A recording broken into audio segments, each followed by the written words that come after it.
Hello and welcome to the TCF Morning Show. It is Thursday, June 17th, and this morning I am joined by Boomy at Boomy TCF and Matt Schoolfield at schools_01. I am Zach Lilia at ZLilia TCF on Twitter. The main page is at typical_Chicago.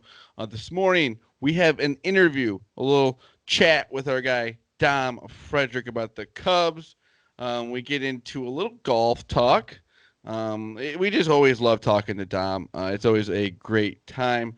We're going to talk about the White Sox, who are now 42-25. Boys, they have a 4.5 game lead in the division. It may be more as you listen to this.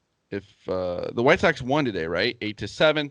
We'll get into Matt Nagy and why he had to say that Andy Dalton is QB1. And there's no competition. Sometimes just be quiet.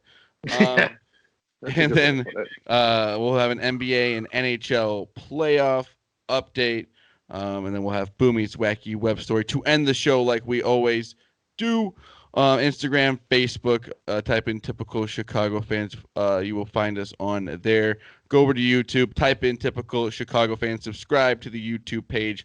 Morning shows, podcasts, interviews, all on there. Wherever you get your podcast from, type in Typical Chicago Fans. You will find us on there. If you go over to Apple, please subscribe, rate, and review. Give us that 5-star rating, please.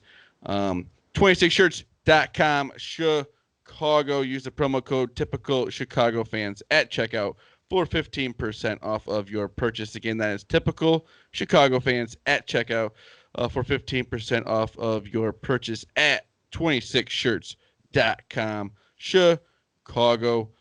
Boys, how are we doing? We didn't have Matty on the show last week. We missed you so much, Matty. How you doing? I'm good. Thank you for the warm welcome back. I had a short weekend getaway with the family, so that's nothing big. But yeah, good to be back with you boys. Matty got to drink by a lake this weekend, which is me and Boomy's dream. Yeah, it was nice to just get some peace and quiet and just relax for a couple days. So yeah, can't beat it. Boomy, how you doing? Wonderful, man. Life's great. Weather's beautiful. Got a new mower. Playing golf. Lifting weights. Not a whole heck of a lot going on. That's Boomy's life. He's lifting weights. You gotta throw the weights in there. Hey, I'm oh man, I missed one podcast and I come back to that. It's unreal. I knew you missed it, Matt. I had to throw it in. Matty, some things never change. Some things. But let's get right into it. We got our interview with DOM Frederic, the director of morale. We talked about the Cubs. We talked about his morale blend, which we have right here. We've talked about it before on the show. I got the shirt on. We talked about that. We talked about a little bit of golf. Like I said, we just always love having Dom on the show. So let's get right to that interview. Ladies and gentlemen, we welcome back to the show the GOAT of all the guests to the TCF podcast and morning shows. He's the director of morale for the Chicago Cubs. You've seen him frequently on the Compound podcast with Zach Short, Dylan Meckes, and his best friend, Ian Happ. You can find him on IG and Twitter at Dom_Frederic. He also has his own coffee out now through Connect Roasters called Morale Blend. I don't even know why we do these intros anymore for him. He's basically the biggest part of this show, or as big of a part as anybody else. You know him, you love him. He's our Dom. Ladies and gentlemen, DOM Frederic. Dom, how you doing, my man? I'm doing great. It's the 15th time I've been on, and I've never been more excited to be back. It's been a while. I feel like I haven't been on in like over 6 months or something like that. So it's good to be back, and thanks everyone for having me again. I can tell you exactly when it was because it was right before the beginning of the season when I was about to jump off a cliff. But that's okay. I remember. I thought the last time we did it, I was about to go to the driving range because I told you all I was at the driving range. Yes, something like that. I think maybe it was right before spring training. Okay, I got you. You might be right. Somewhere around then. So maybe was that 3 months ago, 4 months ago? Maybe. Yeah, the Darvish trade. Yeah, for sure. Yep. So something like that. Yeah. Much different situation now. We'll just put it that way. Much different situation. There's a lot of things that have happened. I know the last 3 games have been tough. One of those, thankfully we didn't have DeGrom for 8 innings tonight, but it's been a tough little stretch over the last 3 games, but we can't forget what happened over the weekend. I know, Zach, you and Boomy were at the game on Sunday. I hope you all had fun. And had a lot of fun. A lot of big things were happening. I think the problem is maybe they forgot to bring their morale blend to New York. I think that I've got it. It's amazing to have it every morning. Connect Roasters. I do like it. I do like it a lot. I actually, I don't know if it's weird, but I turned mine into like iced coffee. I kind of put some ice on it. It's with a little creamer on it. Oof. Good. It gets me going every day, and like you said, there's something in the blend. There's something in it. Yeah. Connect has done a great job. Their CEO Caleb is great at what he does, and no wonder Ian got involved with them. And yeah, I'm just super happy everyone's enjoyed it, and hopefully we can keep it going. And like I said before, there's something in that blend, and eventually I'm going to go to prison for it because even though the last 3 games we've lost, ever since that goddamn coffee has come out, this team has turned it around. And eventually I'm going to be the next Spider Tack or whatever it is, whatever the stuff. It's going to be the morale blend. So Bob Manford is going to come find you, man. Exactly. I'm going to go to prison. So whatever. We don't have too many episodes left, guys. So we got to make it count. Got to get them in while we can. But hey, it's funny you say that because that timing was perfect. The morale blend drops, but what has been different about this team since mid to late May that's kind of put them in the driver's seat, or at least given them a shot here in the NL Central? What's been the difference in the last month-ish compared to the beginning of the year? Yeah, I think the biggest thing really going back to May was, and I know I've talked about it a bunch, but Matt Duffy and Nico Horner diversifying the lineup, giving this team an opportunity to win in many different ways, move guys over, play small ball, play that a whole different game that the Cubs had not been accustomed to playing in a long time. And I think over the last, really June, once Nico got hurt, once Matt Duffy got hurt, we kind of saw like the Patrick Wisdom week where he carried the team. Now we're moving into, the second week of June, and we're starting to see why the Cubs are missing out and not being as productive as they were earlier on when we did have Nico and Matt Duffy in the lineup on a consistent basis. Comes down to that. The starting pitching has been a little bit better. The bullpen is absolutely disgusting. I'm fired up about it. I'm fired up about Tommy Hotovy. I'm fired up about the pitching infrastructure that they've created, finding a way to, take guys off the scrap heap and turn them into something. It's been awesome to see. So I don't want to make it all about Nico and Matt Duffy. It's not like they're all-stars. It's not like they're, world-class caliber players, but it's really important to diversify the lineup. And we're seeing right now, like when you have Alcantara, I know he's been good, but he strikes out a lot. Patrick Wisdom the same. And then you get a lot of swing and miss, and it's hard to win that way. And then we go into the same things that we've seen with the Cubs over the last 3 or 4 years. So we need to get those guys healthy, and hopefully we can get back into the consistency that we saw during May. You touched on it briefly a little bit with Wisdom. I got to ask, though, and I know you're obviously close with Hap and everything. What was the locker room feel during that week with him? And when Wisdom just went nuts, and it was kind of one of those, ride the wave and just, let it take you as far as it'll take you. But what was the pulse of the clubhouse with that? Do you have any kind of literally they were like, he's the best player of all time that week. The best player ever, honestly. And you know Tom, what? I worded my question differently, but when I typed it out, I was going to ask you, is he the best player in the history of the sport? Yeah, that's literally what my notes That's what are. I was hearing. That's what I was hearing. He's the best player of all time. You know what? Good for him. What's he, 29? Is he 30? Something like that. He's bounced around, in the minor leagues for a long time. Has a really good week. I don't know what's going to happen to him. I love having him on the team. It's great that he can produce, get spot starts here and there. We'll see when Nico and Duffy come back. But, Yeah, I mean, he played a huge role. I know for the players themselves, they were just like, yeah, it's absolutely incredible what he's doing right now. 9 home runs, right? I think he had 8 home runs in like a week. Eight in his first 10 games, I think, something like that. Or Yeah, it's crazy. And, he won us a lot of games. And I think that's kind of the story of this year is that this roster has been tested in so many ways. I know, like, in any good year, you're like, wow, this team has so many good players. They're all really important. But I feel like this year, specifically with the Cubs, it's like you can point to so many role players, whether it be a Matt Duffy or Nico Horner, Patrick Wisdom, even Alcantara. And then you look at the bullpen, Tommy Nance, Tepera. Like, there are so many guys that are stepping up in huge ways that maybe we didn't see them stepping up at the beginning of the year. And because of that, it's allowed the team to stay in first place. And even though we've lost 3 games in a row, it's like we're still in that spot. And with guys coming back, it's definitely something to look forward to moving into the end of June and into July. We've been kind of talking about a lot of injuries with the Cubs.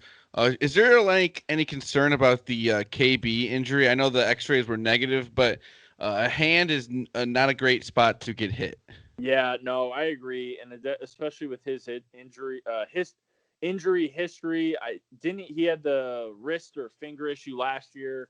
He's had the shoulder. Like, yeah, I mean, for sure. I hope it doesn't bother him. He's had an absolutely great season. I haven't heard anything other than what you said, that the X-rays were negative. It's just a contusion. So hopefully that's all it is, and he can get back into the swing of things, acting as an MVP, acting as a guy who can play 5 positions, acting as a guy who's probably going to earn himself a $300+ million contract. Good for him in doing so. So, yeah, I hope he gets back soon, and I hope the Cubs make a run at him. I know you all probably want to talk about that, but I hope the Cubs make a run at him because I think he's the most important player in the organization. Hard to argue. What is it? Is it 10 players the Cubs have on the IL right now? Somewhere around there. Good question. They have Bodie, Nico, Duffy, Moralzale, and then Williams. So that's 5 right there. So then you're talking about like Rowan Wick. Yeah, I mean, probably up there, Zach, probably. Because I think it was Memorial Day was when I was supposed to go see Trevor Williams pitch, and he had his appendix taken out. Yeah. Yep. Yeah. Yep. Yeah. I mean, the starting pitching's the same way. We need to be able to supplement this roster with starting pitching. I know someone tweeted at me tonight. They were like, you should tweet about how the Cubs or how Jed hasn't given this team starting pitching. Like, look at who the catcher and the starting pitcher are. Like, I understand it. The Cubs are in a tough spot. If the Cubs were injured, regardless of who they had, they'd still be putting out this type of battery to start the game. But yeah, I mean, the Cubs have to do a better job and hopefully supplement this roster via trades, because the Cubs have a real chance to do damage. And if they get the right starting pitchers in there, not to single anyone out, I really think the Cubs can make a decent run at it, especially with the bullpen that they have. Mad Max for sure. Go home. Especially now. Why are we trying to cut corners? Why are we trying to, live around the margins? Like, just go for it, right? My thing is, if you're gonna let everybody walk, just might as well go all in. Exactly. Fuck it, just go all in. If you're gonna lowball Anthony Rizzo at the end of the year, if you're gonna go into a year with 0 extensions, why are you holding back and trying to get a middle of the road guy who can eat? We have guys who can eat innings. That is basically our whole rotation is guys that can eat innings. We don't need any more of that. We need an actual difference. We need a shutdown. We need you, Darvish. Exactly. Totally right. Or else, it's going to be tough sledding because you don't want to burn out the bullpen, even though you can really utilize them in the playoffs. But that's way down the road, and the Cubs still have work to do because guess what? The Brewers have a nasty rotation. Corbin Burns, Woodruff. Woodruff's a beast. Yeah, I mean, they're really good, and the Cubs have never really hit them well, Freddie Peralta in particular. So we still have our work cut out for us, but, if the Cubs make the right moves, they can definitely be at the top of the division for sure. Yeah, because with the Cubs, I don't know. I'm just a little nervous about because you're in a spot where the bullpen – You're paying next to nothing other than Craig Kimbrell. You're paying next to nothing for a very productive bullpen. Yeah. You got to go after a starter with that Yep. kind of space you have. They've unloaded so much money at the beginning of this year as well. There's so much money coming off the books. Yeah, because that was supposed to be the whole reason Yu Darvish got traded, I guess, was to get Zach, the money in. And now you're looking for somebody that's exactly like him. Zach, I hear you. I get tweeted at all the time regarding the same topic. Like, it's really the reality that maybe I'm learning more about in terms of what this organization is becoming, and I hope this isn't the narrative that's happening. But the Ricketts family, they got to cough it up. I mean, it's not becoming a good look when you are the most valuable franchise, or one of the most valuable franchises in Major League Baseball and in all of professional sports. You guys were there on Sunday. It was packed. It was electric. Beer was flowing. $40,000 cup snake. I mean, yeah, it was. That's it was insane. like it was rowdy, and it was something that we haven't seen over the last year and a half. And they made so much money that weekend. I know there's balance sheets. I know they have overhead costs. I get it, but guys, like, you are the Chicago Cubs. You guys are a cash cow.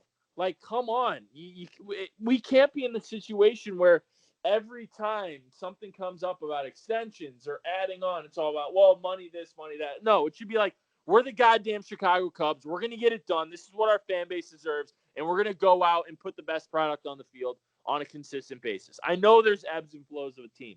I know there's the troughs and peaks of a franchise and an organization in a window, a competitive window. But too often do we hear, well, money this, well, money that, can't do this, can't.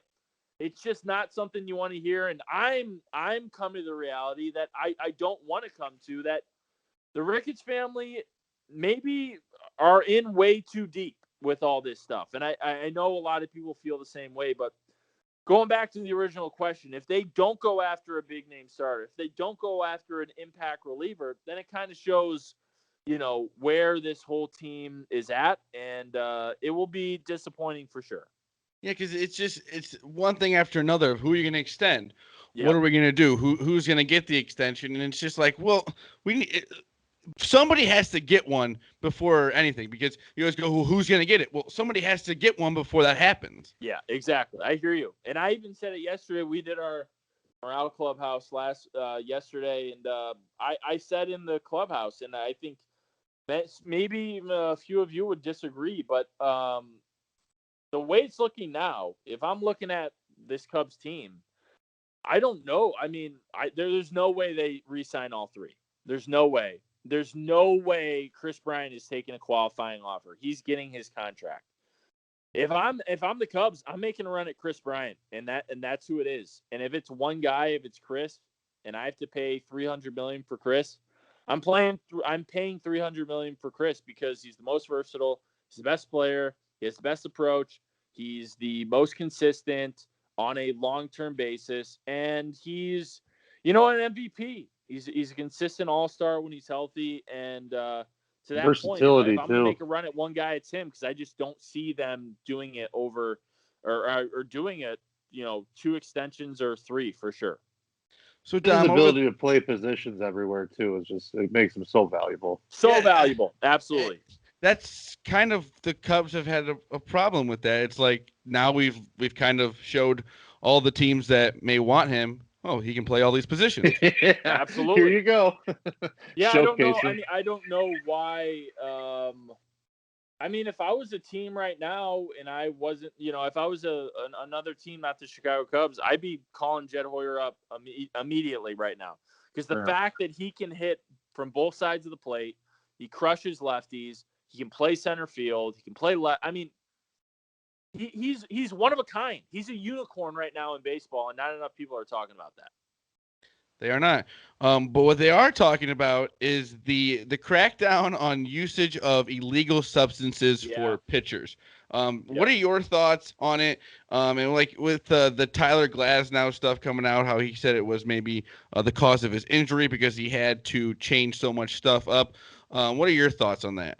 Yeah, I think it reminds me so much of the steroid era. It's just, kind of letting it go by, letting this thing accumulate to where, well, now, I mean, even though Jacob deGrom was ridiculous tonight and the Cubs still struck out a bunch, like, it really has played a huge role into how the game has changed. It's all about spin. It's all about attacking the top of the zone. It's all about tunneling, and which makes sense. But when you can break off a nasty curveball with 300 or 3,000 RPMs, it's like it makes it unfair, and it's why the game has changed. So I think it's good that they're cracking down. I don't know if it's the right thing to do it in the middle of the season, because I do think there's a valid argument that Glass now made that now he has to totally change how he's gripping a pitch. And because of that, you can, you're affecting your arm, and these guys throw hard enough to begin with. And literally it takes one throw that's not consistent with what you normally do, or just the build up over time, this compound effect to where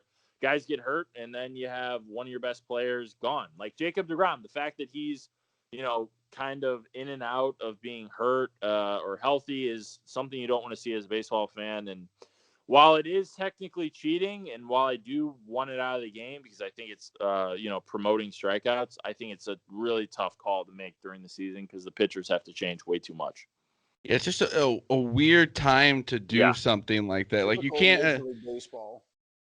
Yeah, it's just like yes, you're having a problem with it, but then now all of a sudden you're just like in the middle of the season, like, oh, you can't use it anymore.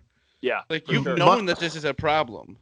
My whole thing with it too is, for a long time there was a lot of complaints about the ball. The ball was changing so much, and at one point I heard a major league player in an interview say it felt like the ball was glass. Well, what is a pitcher supposed to do with a ball that's that slick at that point? You know what I mean? Like, to counter something. I mean, So if Major League Baseball is going to manipulate the ball, the pitcher's still got to do something, Yeah, I hear you. I totally agree. But I would also say this, like, well, I agree, but I would also say that, like, there are a lot of other pitchers, and I'm not trying to compare, like, college pitchers to Major League pitchers. It's not what I'm trying to do, but there are a lot of pitchers out there that aren't using sticky stuff and can still get by, right? They can still throw. It's just that they've become so accustomed to using it that they now, like, they need to pitch with it. It becomes like a steroid. It becomes like a drug, right? Because that's just what you're used to doing. And it's hard to get off of it. So it's going to be an adjustment period for pitchers, but I do think, like, the pitchers will be fine over time. I just think, like, right now, kind of what you were saying, Zach and Matt, it's a tough move to do it during the middle of the season. Bit of a safety concern too, with, like, young pitchers coming in throwing 102 and not knowing where the ball's going either at that point. Yeah, totally. And then I was actually thinking about that tonight with Stock on the mound. I mean, he's throwing 100. He didn't hit the first couple guys, right? I was like, didn't he? 2 guys? One. I'm pretty sure. Yeah. So he can bring it too. Yeah, he can bring it for sure, and he hit Dom Smith right in the knee. So that cannot feel good at all. No, not at all. So I was like, here we go. But we'll see what happens. But I do think there are pitchers out there before Spider Tack and all this other stuff that were pitching and doing just fine. They just probably won't be as nasty as we've seen on Pitching Ninja and things like that on Twitter over the years. So is there something that they kind of, like, mix with the Spider Tack? Because I've seen the videos of everyone, and it's, like, super, super sticky. It's like there has to be something that, like, mixes with it to, like, help you grip it better. I think there's a lot of stuff. What I've heard the most from people that still play or coaches, bowler's grip is really popular because it is see-through and it smelled like Carmex, so people just thought it was like lip gloss. I know that was, and you just take that straight out of the bottle.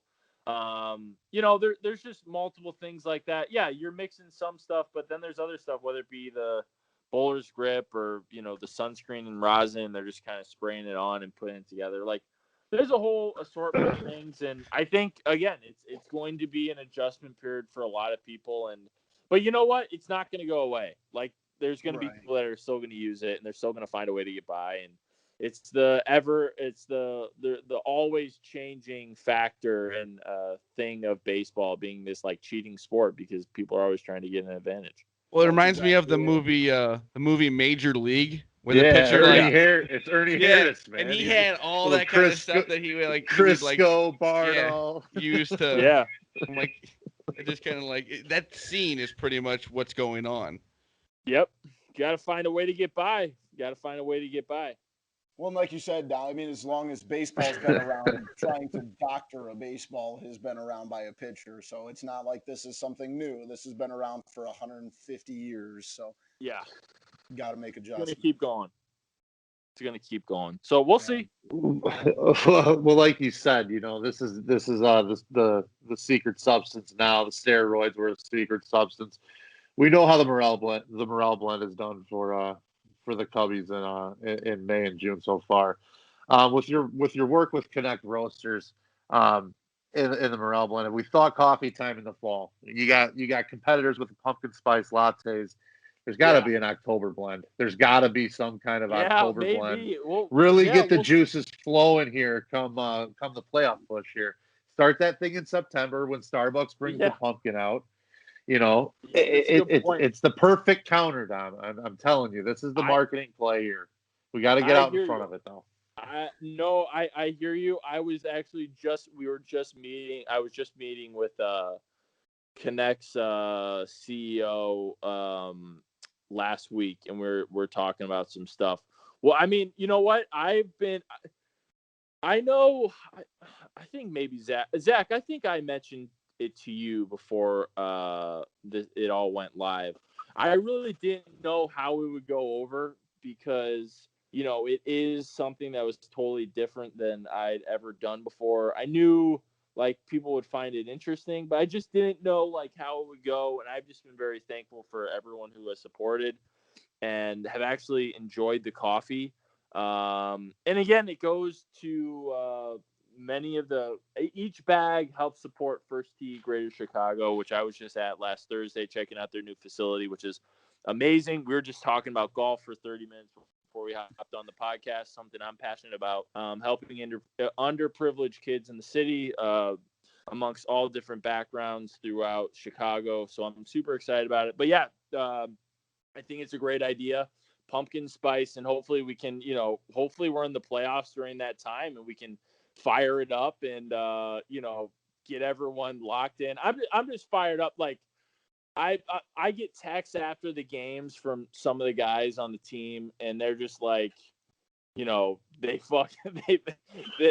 the coffee and they're jacked up. And one of the players, and I swear I'm not going to say who, one of the players was just like, I literally do not care who we play. I don't care who we play. It's Cubs in 4, and I literally do not. That is a direct quote.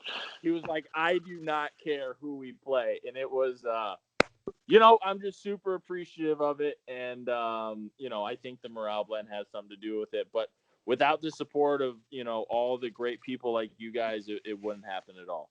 Got the coffee I think right here. The shirt. I love it. I think the September one needs to. We'll channel back to Major League that Zach mentioned. We'll call the September blend like when the whole effing thing blend or something. Like the playoff push blend. Yeah. There we go. Playoff. If they'll let you use the swear words, Connect Roasters may want to keep it clean. And we were, we were thinking that it would just be like an in-season thing, but I don't know if it will. It might just continue on. It might go into the winter. I don't know. The winter, you got the spring training blend. A little citrusy. A little, And I think not to give away too many secrets, but I think there's so many.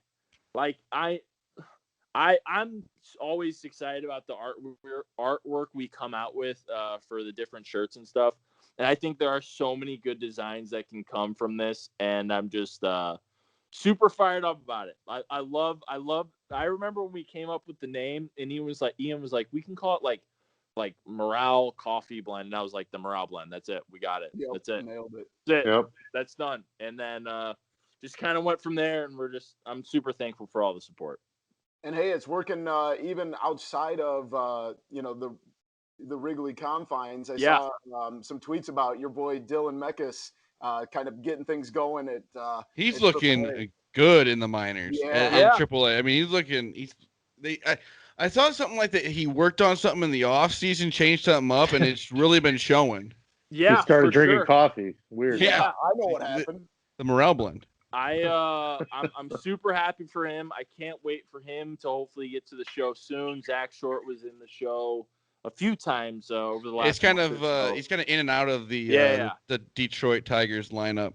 Yeah, so I'm super fired up for them. I think I'm going on their podcast coming up soon again. So hopefully we'll have to talk. It was interesting though, not to sidetrack, but after Phil won the PGA, he was like, "Yeah, I'm not a big Phil Mickelson guy. Just not." I was like, "How can you not be a big Phil Mickelson guy?" Especially in the moment, just say that. gotta fake it in the moment. Read the room. How can you not be a Phil Mickelson guy? Not to side. I know I'm sidetracking everyone here, but it's like that threw me off. So next time I talk to him, I'm gonna be like, I don't know what you mean. You're just not a fan. That doesn't make any sense. Anyways, don't mean to sidetrack anyone. All good. Well, as always, Dom, thank you so much for joining us. Make sure you follow Dom on IG and Twitter at Dom_Frederic. Check out the Morale blend. You can't go wrong with anything he's got. I've got my green Wrigleyville jersey on the way here soon.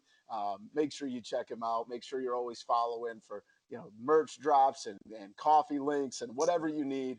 And if you just need to pick me up on a tough day, at Dom_Frederic. Dom, as always, my man, thank you so much for joining us. And I'm sure let's make sure it's not another 4 or 5 months before we do this again.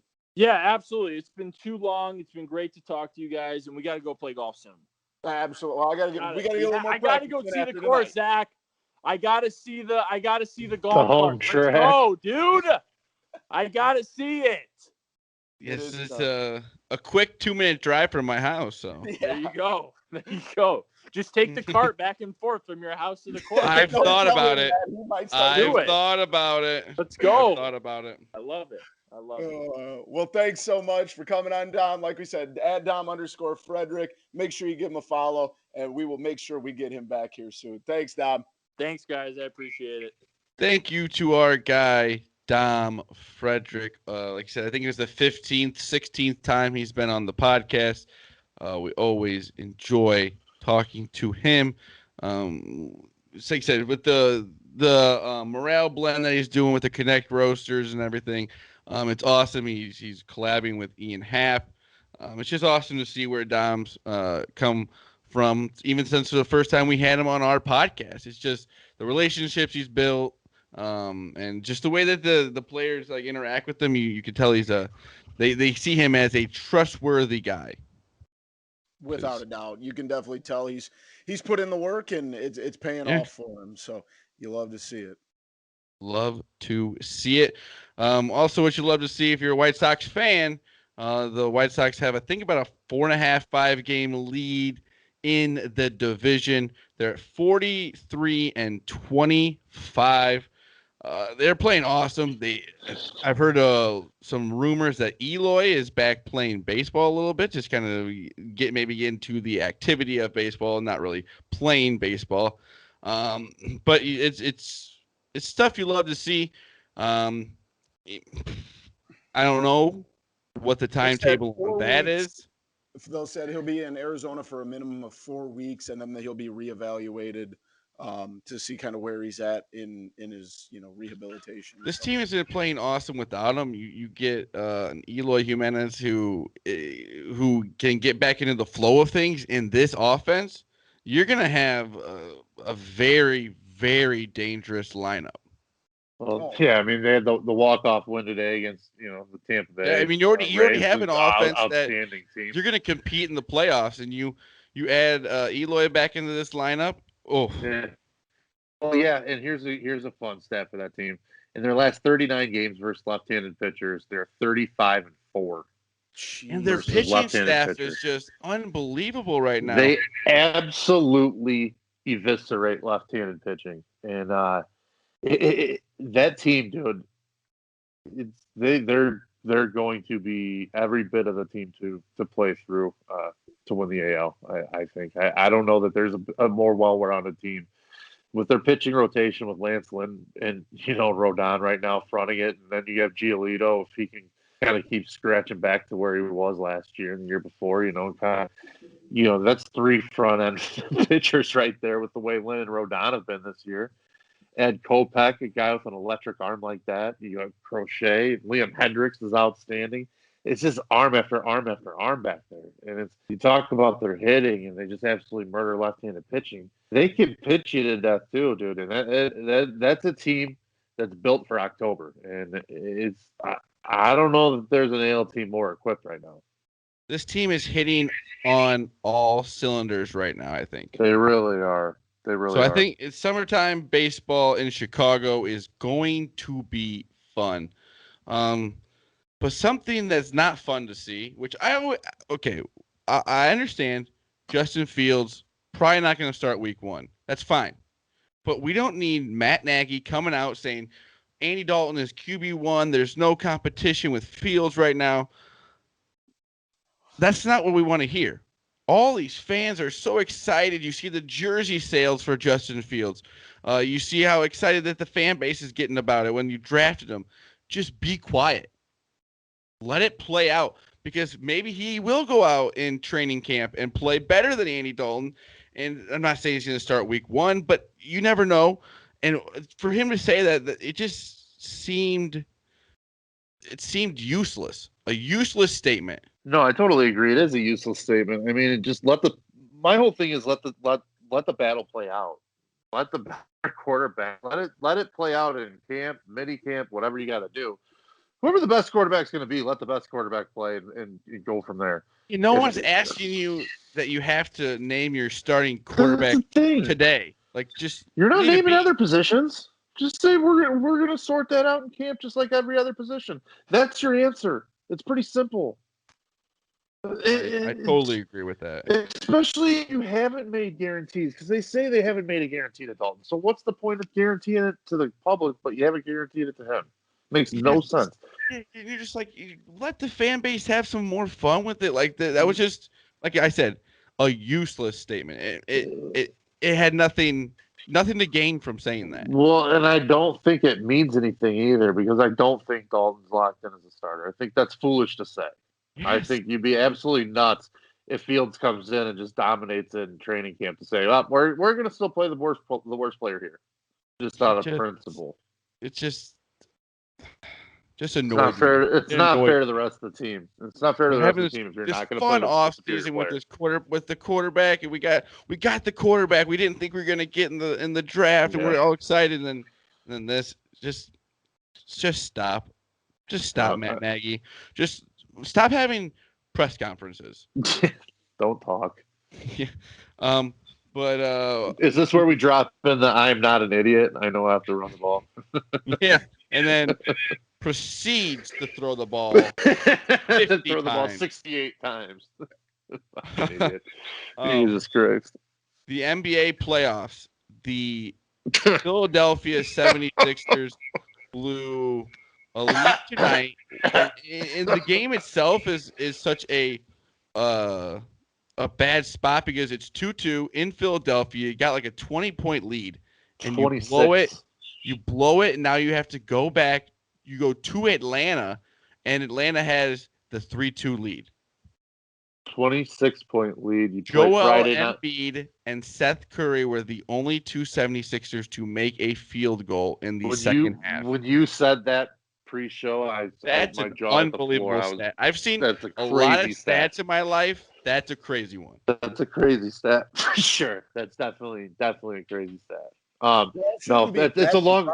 We do know Doc Rivers is their head coach, though, right? Like, that's kind of par for the course for him. I saw a stat the other day that was I like Doc Rivers. He's a good coach. Yeah, he's a good coach. And but no, it's just like it was like he's like 2-7 when leading like 2-1. Yeah, it's like, how is that possible? But those his gifts are perfect though too. The one where some of those just, just staring helplessly on the floor, like some of those Clippers teams with Chris Paul on them. Yeah, Paul and Griffin, dude, and like you're looking at the other game here tonight with Utah and the Clippers, and playoff P is just he's not. Kawhi Leonard ACL injury. They don't know what's wrong with the ACL, really. It's just an ACL injury at this point. So he's out indefinitely. And we're talking about Chris Paul. He's in the is it health and COVID, safety yeah, protocol? COVID protocol. Total, yeah, the COVID protocol. I don't know if he's a religious man, but he better start praying that other series goes 7 games.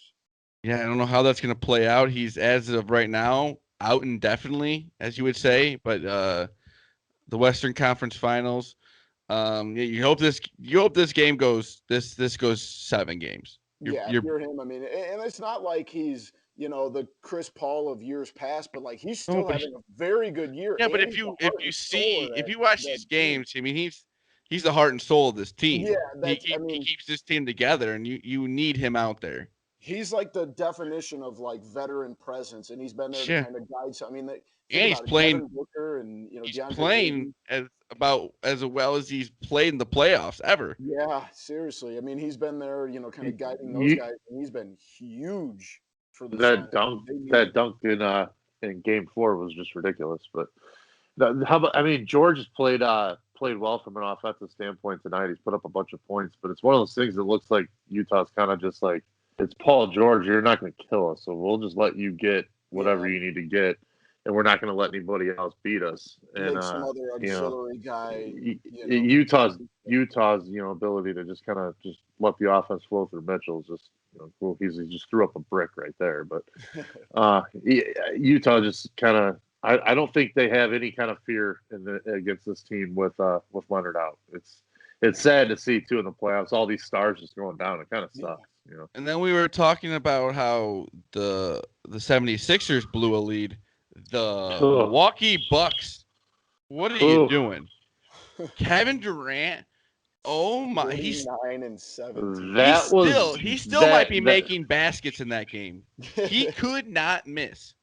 That game was nuts for him. It was cool to see. It was one of those like kind of legendary, one of those back of the card games. That's the Kevin Durant game. Yeah, it really is. 17 boards, 10 assists, 3 steals, 2 blocks. Those are NBA 2K21 players. That's guys, where... so they're gonna sit Kevin Durant and James Harden, right, for Game 6, and just get ready for Game 7, right? Might as well. It's the way they've Reggie Miller, what a tweet, bud. Wild idea. Wild. He's like, I'm just going to throw this out there. Wild idea. How about we take your best 2 players and just sit them out and let's just get to Game 7? That's the definition of Reggie Miller's career. That's why he's a loser. He's always been a loser. He'll always be a loser. He's a loser. I hate Reggie Miller so much, and that tweet just defines him as a loser. That's a wild tweet. Oh, I hate it. It's a pretty crazy concept to come up with. Especially because Kevin Durant's not hurt. Load management is for the regular. Why would you not play the best scorer in the NBA? Because if you win the game, then you get more time off. Load management is for the regular season, so you can play in the postseason, not to utilize it in the postseason. Unbelievable. That was like one of those tweets you were like, is this the real Reggie Miller account? Like, could you imagine someone in Reggie Miller's era doing that? Like, give me a break. Oh, and he'd be the first to tell you, 20 years ago. Yeah, they're in a series with the Knicks in Madison Square Garden, but like they're like, oh, let's give Reggie Miller the night off. Like, we just want him to play in the next game we play. Let's give him some rest. How about your boy Bogdanovich at halftime? He's got 7 threes tonight. 7 threes. Yeah. 23 points, 7 threes, 7 of 13 from 3. We've got Matty Pucks back on the morning show. Matty, how are the the Stanley Cup? Right, the Stanley Cup championship? It's semis. It's the Stanley Cup semifinals. Right, but it's not the playoffs. It's not like the NHL playoffs. It's the Stanley Cup. Yeah, it's the playoffs. Stanley Cup semifinals. A little hoity-toity, if you ask me, but I like it. I like it, but it is very kind of like, look at me, just so to say. I will just say that I don't hate it. I'm just saying it does have some like, hey, this coming from Matty Pucks. Yeah, I'm just saying I don't hate it. I'm putting it out there. I'm being. It's like a full disclosure kind of thing. Yes. But anyway, we got right tonight going on right now. Montreal is about to tie the series up. It's 1-0 right now in game 2. Montreal's up 3-1. About to seal this one up. Yeah, 10 minutes left in the third. They're up 2. I don't think Carey Price is going to let up 3 goals tonight. So I think Montreal is going to seal this one up here shortly.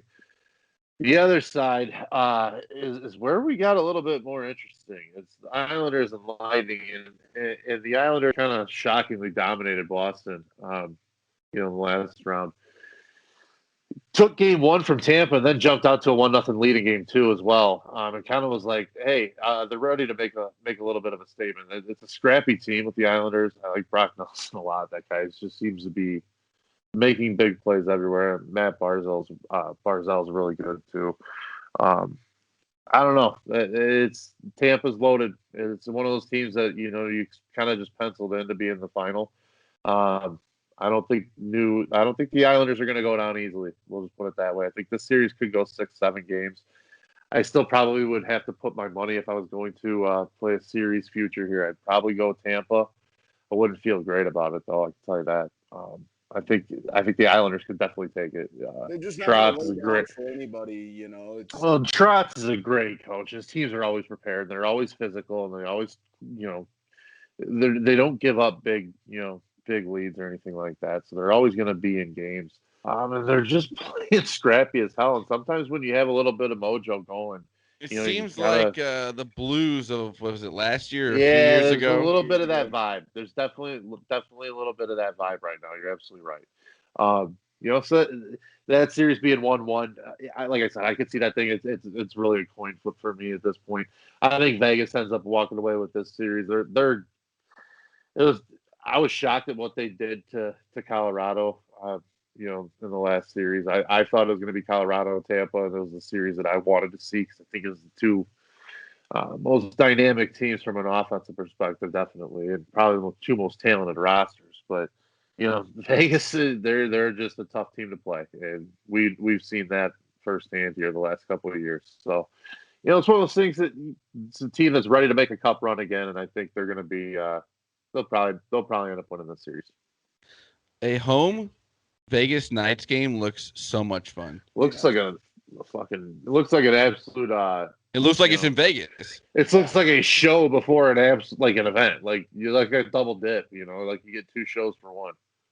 That pregame show's that's nuts. awesome. It's so electric. Cool. Yeah, it is electric. Like I said, it looks Literally. like it's in Vegas. Yeah. Are you telling me that this may be another consecutive year where the entire country of Canada doesn't bring home a Stanley Cup? Darn. Yeah, Montreal, give them credit, man. They they came back and beat Montreal Montreal. They beat Toronto in that first series. They've just kind of ridden the wave since. And Carey Price has just been playing like he was a couple of years ago when he was pretty uniformly accepted as the best goalie in the world. Mm-hmm. And he's kind of playing at that level again right now. It's I saw a video of the Golden Knights coach ripping a smelling salt after his players used it. So I'm pretty sure the safe bet is to go Vegas here. It's the coach that rips smelling salts in the middle of games. No, I don't think. And Mark Stone is kind of just one of those guys that has that ability. That just seems to score big goals when he needs to, and his team needs to. He's kind of become the face of that team, and it's they kind of go as he goes. So pretty damn good team. Well, thank you for that. Well, no, not NHL. The Stanley Cup playoffs. I think we can go the NHL / Stanley Cup playoffs. Yeah, we can do that. Fair. I think that's fair. Give it their just due. We'll do that. But Boomy, you have a wacky web story for us to end the show. I sure do. And as many of you know, coronavirus took a toll on many people. But it's summertime in Chicago, and we have a great story coming out of this. A man in Chicago who is a Chicago bus driver was looking for a way to get through coronavirus with all of the shutdowns and all that. And he has just completed his 365th straight day of jumping off of a ladder into Lake Michigan. So for any of you that know what winter's like in Chicago, this man did it every single day over the winter as well. His name is Dan O'Connor, and said he started jumping into the lake at the Montrose Harbor on the city's north side last year to relieve stress. He enjoyed it so much, he figured he'd keep doing it. And with the election year, just kind of, like you said, relieve some stress. The picture they're showing, he's jumping off of probably a 10-foot ladder off of the dock or pier or whatever. And it looks like he's a solid 15 feet in the air. But he even went out there through the fall. He cut a hole in the ice of the frozen lake that was big enough for him to jump through during the winter. 365 days. And Dan O'Connor's still going strong. So 1 full year. This guy's going to have to jump in the lake every single day for the rest of his life now, I think. How is that a stress reliever? Hey, some people just like jumping in the river, okay? Hey, to each your own. Exactly. Maybe not for me. I could definitely do this if you lived in San Diego.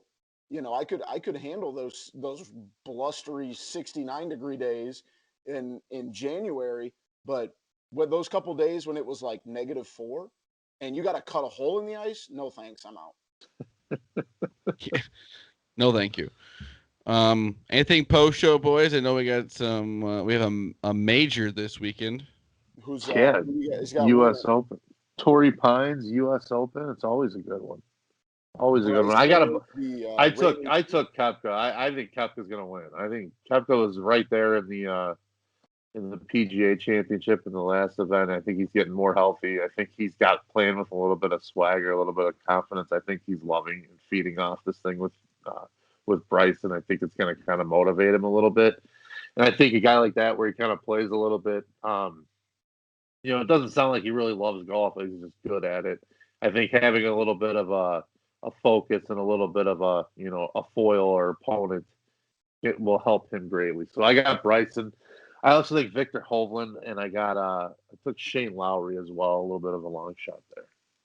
Don't hate that. I wouldn't mind seeing, Happy Gilmore's caddy-looking kid, Will Zalatoris. Oh, that kid's good, man. He's always in the hunt of every tournament he's playing in too. He plays every week. It's great. Yeah, it kind of to come out of nowhere, not very a big household name. Was it the Masters that he did? Yeah, that's where he kind of came on the scene. Yeah. I would love to see Jordan Spieth in it. I think he's poised to win another major here soon as well. I think he's fun to watch. He's fun to watch. I put him in a couple DFS lineups, like some of those like 25-cent tickets that they give out or whatever. So I threw some lineups together. He's on a couple of them, man. I like Spieth. Spieth's one of those guys that's just playing really, really well right now. And even like the guys going looking at the top 10 of like the best odds to win, they're all fun to watch. I mean, whether you love him or hate him, like Bryson is still fun to watch. He's a sideshow at this point, yeah, for sure. Yeah, like he's definitely like a character in it. Patrick a lot of them outside, and he's got his personality quirks, but yeah, it should be fun. The U.S. Open, it tees off this morning. So while you're listening to it, this podcast, they're probably teeing off right now. I think it's like, 8 or 9? It's first times off. That's a good question. 8:45 is the first tee time. Love to see that on a Thursday. But thank you for listening, watching the TCF Morning Show. I'm joined by Matt Schoolfield at schools_01 and Boomy at Boomy TCF. I am Zach Lilia at Z Lilia TCF on Twitter. The main page is at typical_Chicago. Facebook, Instagram, just type in Typical Chicago Fans. You will find us on there. Go over to the YouTube page, subscribe to the YouTube page, Typical Chicago Fans. If you, wherever you listen to your podcast from, just type in Typical Chicago Fans. You will find us on there. If it's Apple Podcast, please subscribe, rate, and review. Leave a 5-star rating if you would, please. Shout out to 26shirts.com. Chicago. Use the promo code Typical Chicago Fans at checkout for 15% off of your purchase. Again, that is Typical Chicago Fans at checkout for 15% off of your purchase at 26shirts.com. Chicago. Boys, anything else? Let's have a beautiful rest of the week, all right? Let's do it. This has been the TCF Morning Show. Thursday, June 17th. We love you all. Peace.